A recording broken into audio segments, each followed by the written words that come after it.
Hello there everybody, Billabo10000 here, bringing you another Super Smash Bros. Ultimate leak discussion video. And today we are going to be taking a look at a 4chan leak that is predicting DLC fighters, but the reason why I wanted to highlight this specific leak is because every fighter it lists is a third-party character. And I want to explain, one, why that isn't exactly a feasible option for Smash DLC, and two, I want to explain why we're going to need to expect some first-party characters in there as well. But first things first, we should take a look at this leak, rumor, see what they're saying, and we can make our choices then. And it's been a while since I've done a classic leak analysis, so I hope you guys enjoy. And if you enjoy this video and you want to keep an eye on more videos on this channel, make sure to subscribe and hit the bell for notifications for every new upload. I don't usually do many leak videos anymore, but I do a lot of just general gaming content, so... Okay, so let's talk Super Smash Bros. Ultimate DLC. Before you ask, yes, I understand the game isn't out yet, but who cares? We all know that the DLC roster has been 100% decided by Nintendo, and today I am here to tell you who they all are. So to start off, I know someone who works somewhere that knows who the DLC characters are. Now, I could tell you exactly who they are and where they work, but ask yourself, why would I do that? What would I sacrifice their way of making money just so you fat nerds could learn about who the next characters in a game are going to be, even though they will officially be revealed within the next year or so? Exactly, no one in their right mind would ever do that, so if you have a problem with it, I really don't care. Anyways, with all of that being said, this is who my contact says is going to be in as the DLC characters. Remember, all of these characters were chosen by Nintendo and not Sakurai. Now, first things first, yes, Nintendo did decide the DLC characters, but Sakurai did state that he needs to confirm if he can make a character into a fighter before they are officially selected, so Nintendo could shortlist a bunch of fighters, but Sakurai still had some semblance of say, even if he couldn't pick the fighters initially, you know? Also, this leak is getting off to a really bad start because I know someone who works somewhere that knows who the DLC characters are. There is no specification, there is no idea as to where this supposed source works, and here's the thing, I imagine that there are going to be people who maybe know one or two characters from the DLC, depending on the company they work from, and depending on if a character is third party or not. The thing about this is, I highly doubt anyone outside of the Smash Bros. Team, and literally the companies involved, specifically the higher-ups involved in each company, will know exactly who all 5 characters are. I just don't see a possibility where you could know 5 characters, especially looking at this list just now. There are some characters from all different companies. It's like, no one source is going to know all of these different characters from all of these different companies like this before the game's even out, before we've even had our first reveal for DLC. It makes no sense, and personally it puts this leak in a very bad position. So let's get into the characters. Number 1, Sora. Now, I know that a lot of people are probably questioning how and why Sora should ever make it into Smash, and I will tell you what my contact says about him. Apparently, Nintendo has been in talks with Square Enix for quite some time about getting a character into Smash, being Sora. Once they got the green light from Sora, they had to get the approval from Disney. Disney was more than willing to let Sora into the game, since it wasn't Mickey Mouse or any of their big characters, on the condition that Nintendo paid them a large sum of money, and also put some kind of Disney representation in as advertising. Sora's character icon/logo, or whatever, will be the Disney logo, and he will come with a stage from Kingdom Hearts with subtle Disney advertising. This makes sense. If we're gonna get a stage from Kingdom Hearts, it's either gonna be Traverse Town, the Destiny Isles, or it's gonna be a Disney-inspired world, and while I am slightly less doubtful it's gonna be a full-on Disney world, I do imagine whatever comes with it, they can't really avoid the Disney advertisement because it is so intertwined in Kingdom Hearts. The interesting thing about this is, this leaker is assuming that Sora isn't a popular character to get into Smash, and that people are confused about why Sora could get into Smash, but the reality is, everyone's expecting Sora. Like, nobody is convinced that he can't make it into Smash because of Disney. We kind of stamped out that information long ago. Like, it has been made very clear for a very long time now that Disney is okay with Sora in Smash. They're not the problem. So I don't know why these leakers keep trying to make it seem like Disney is this big evil problem. And it also is a weirdly phrased. It says Nintendo has been in talks with Square Enix for quite some time about getting a character into Smash, which kind of implies that they didn't have a character beforehand, but they have Cloud, so I just don't really like how this paragraph is phrased.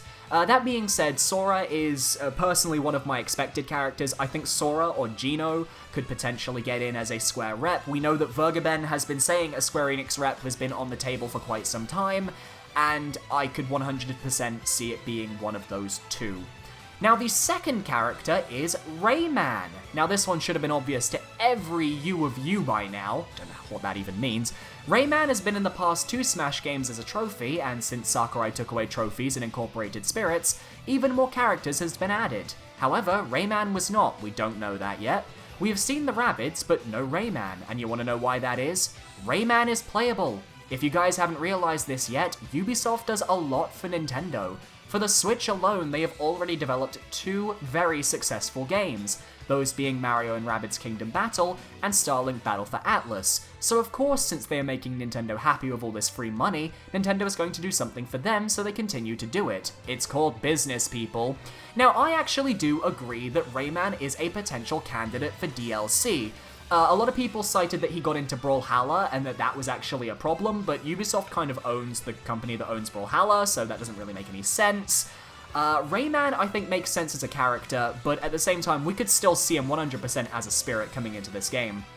We have not seen every spirit, and if Mario and Rabbids could get in, I could see Rayman definitely being shown off. He has been on Nintendo consoles, and I don't think being a spirit actually hurts your chances of being in DLC. We haven't really seen anything to the contrary yet.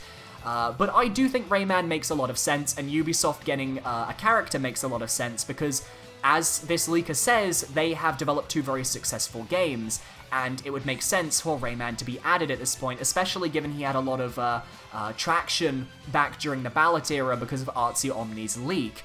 So, really, this leak at the moment is coming across more as this person's predictions, but he is phrasing it in a way that it sounds like a leak. Like, the reasoning behind Rayman is the reasoning that I think a lot of people are giving for this character, and thus he is kind of just using it, but in a leak variation. So, interesting. I kind of agree, but at the same time, I'm not sure. 3. Steve. I can already hear the hordes of angry neckbeards pounding away at their keyboards now that I have said his name.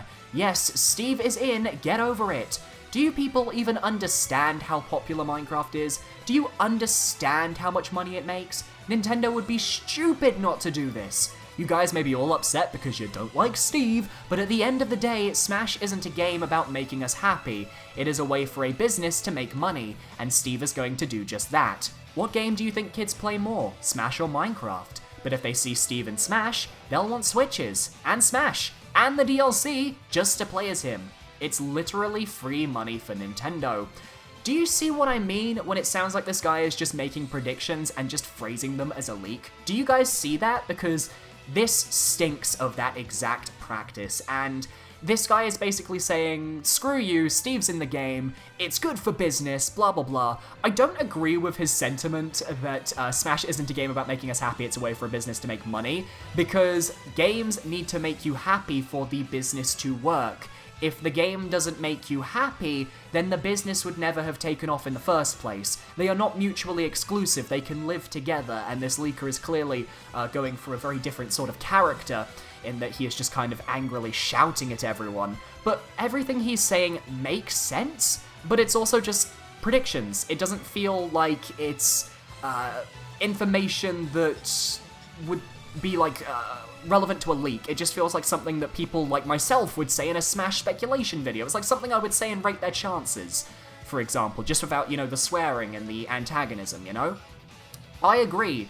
If Steve gets into this, the Switch is going to sell like hotcakes, and I agree. I personally think Steve would be a brilliant choice. I think they should bring Steve into the game.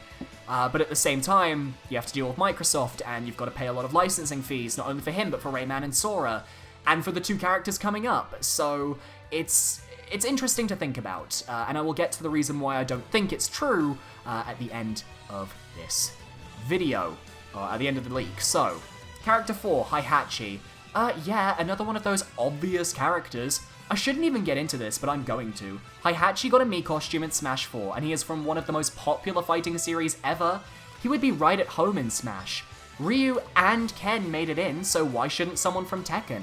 Especially after he got a Mii costume, just like, I don't know, Isabelle, Chrom, King K. Rool, all characters who made it in. Not only this, but the company that is making Smash Ultimate only has one representative, while other third parties have two. This is just too obvious. So at this point, he has given up on actually being a leaker, and he is literally just predicting. Like, this is just too obvious. You don't say that if you're leaking because you know. You're not, like, saying, oh, it's obvious. No, you know it is true, so you're leaking. You don't need to make all of these statements that make it seem like you're predicting.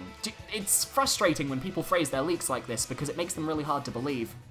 Heihachi himself, he was considered for Smash 4, he didn't make it in. We know that Sakurai can go back on his word and actually take these characters he didn't consider and bring them in. Look at Ridley, look at King K. Rool. But with Heihachi, I feel like his slowness and just the fact that, honestly, he's not that interesting. I feel like he wouldn't really work too well as a Tekken representative. I've always been a fan of Yoshimitsu. I think Yoshimitsu is way better than any of the Mishima clan, to be honest. But the thing with Heihachi is that not only would Heihachi be wanting to get in, but you'd also have to be competing with other Bandai Namco reps, and I know that Lloyd Irving gained an extreme amount of popularity this year that Nintendo might have seen, and thus said Sakurai, hey, make Lloyd Irving, don't make Crash Bandicoot. Not Crash Bandicoot, Heihachi. Crash Bandicoot's next, though. So, I'm not really sure. Heihachi is one of those characters that I feel could make it in. I wouldn't be surprised if he appears, but at the same time, I could 100% see him just staying as a Mii costume, because why not? There need to be characters that are Mii costumes as well. Just because some characters from Smash 4 got Mii costumes, doesn't mean all of them got in. Look at Monster Hunter. Yeah, Rathalos got in, but the actual Monster Hunter himself didn't. So, there are lots of Mii costumes that didn't get characters. And lastly, Crash Bandicoot. Yep, this is it. Again, I do not care if you believe me, but at least hear me out. Why would you say hear me out if you're predicting a leak? That's like you're predicting hear me out, please, listen to me. This is not how you write a leak. Crash has had just as many games on Nintendo consoles as he has had on Sony consoles. If you don't believe me, look it up. And just recently, he has had games come to the Switch. If you guys think for even a second Crash doesn't have a chance, you're just plain wrong. Once again, Crash is a big name from a big third party that would make Nintendo a lot of money. This is probably the weakest of the arguments. It just feels like he's trying to justify his own desire for Crash, and Crash Bandicoot for me, I just don't see it happening. I don't think it's going to happen. I don't think Japan will recognize the significance of the character like the West will, and I think Nintendo of Japan, who are probably the ones picking the characters, they're not going to see why Crash is so loved. I don't think they are. You have to remember, this isn't the entirety of Nintendo picking. This is Nintendo of Japan, and they have known to be quite, well, thick sometimes when it comes to certain characters. So anyway, well guys, I debated on whether or not I should tell you this, but I decided I will. Alongside these 5 DLC newcomers, you'll be getting 2 more Echoes and 1 more newcomer for free. I will not say who the Echoes are, but the free final character is going to be Banjo and Kazooie. Basically, since Nintendo got the rights to Steve, they were also given the rights to Banjo. Anyway guys, whether or not you like this list or agree is irrelevant to me. You need to understand that while Sakurai did put some characters in the game to make us happy, Nintendo is a business whose prime objective is to make money. All of these characters are going to do just that, especially Steve. Regardless of what you think about these characters, you are still going to buy the game anyways with all the DLC. You are kidding yourselves if you say otherwise. Now while that is true, we're all going to buy the DLC probably, that doesn't mean that this guy is right in what he's saying, because remember, Nintendo had a hand in picking characters for Smash 4's DLC, and we got Corrin. None of these remind us of Corrin, but Nintendo, they would still probably go down that route. My problem with this is that not only is he saying 5 third-party characters, but Banjo as well.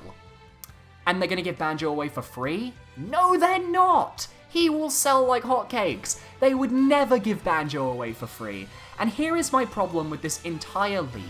All of the characters are third-party characters, despite the fact that Nintendo and, by extension, Smash Bros. Isn't going to have a big budget for the DLC. Like, yes, it's going to be a fairly sizable budget, but if we learned anything from Smash 4, it's that you're not going to have as big a budget as the main game, and purchasing tracks and stages and songs, because it said more than one track per DLC pack for all of these different characters, that's gonna cost so much damn money that this is just not a feasible business move. Even if you're gonna make all that money back, it's gonna cost so much damn money to get it in the first place.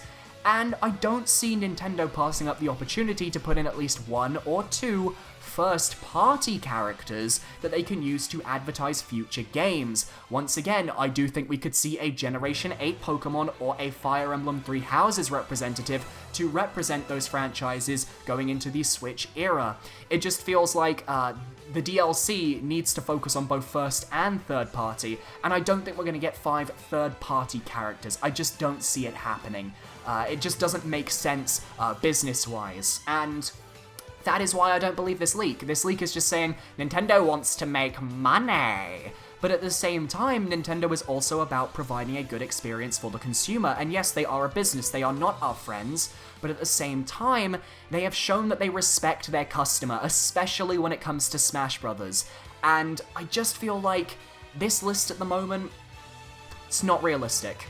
I would cut Hihachi and Crash Bandicoot. I think Steve, Rayman, and Sora all have a good chance. I think Banjo could have a good chance if Steve is in, and then I think a first-party character would also make sense. But I do not see every character being third-party. It just isn't feasibly possible. And on top of that, they're not going to give Banjo and Kazooie away for free. They're not going to do that. That is an extremely dumb move. If they do that, well, I'm not going to complain, but it's an absolutely dumb move from a business perspective.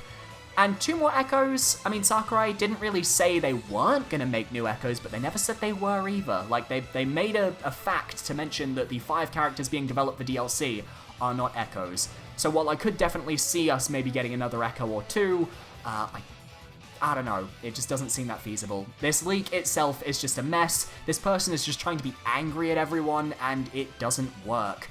What do you guys think of this leak? What do you guys think of an all-third-party roster? Would you be happy with an all-third-party DLC roster? I wouldn't. I want to see some first-party franchises. I want to see something more interesting. But it is not up to me, or you, or even Sakurai. In a way, it is up to Nintendo. So we will see. Thank you everyone for watching. I hope you guys enjoyed this video. If you enjoyed, make sure to leave a like, comment, and subscribe. Don't forget to ring that bell for notifications on all of my uploads. And if you're interested, consider joining my Discord down below. Over 1,000 members, you get a notification every time that I upload and stream, because I stream every single day over on Twitch, literally every day, 2 hours a day. Good place to hang out. Gonna be streaming on YouTube at some point soon as well, very exciting. And I want to give a shout out to my newest patron, my newest $1 patron, to Loge. Thank you, Loge, for your support. He's a good guy. I've known him for quite some time. He's a really nice guy, and thank you so much for the support. And just a reminder to everyone that there is a patron-only giveaway going on this month, and the prize is $30/pound/euros worth of Steam games of your choice if you win the giveaway, and that is open to patrons only. So if you're interested in becoming a patron, make sure to sign up and then go onto Discord, where you can get into my patron-only room on my Discord. It's a really cool place. Anyway, I'm done plugging. Thank you so much for watching, guys, and I'll see you guys next time. Goodbye.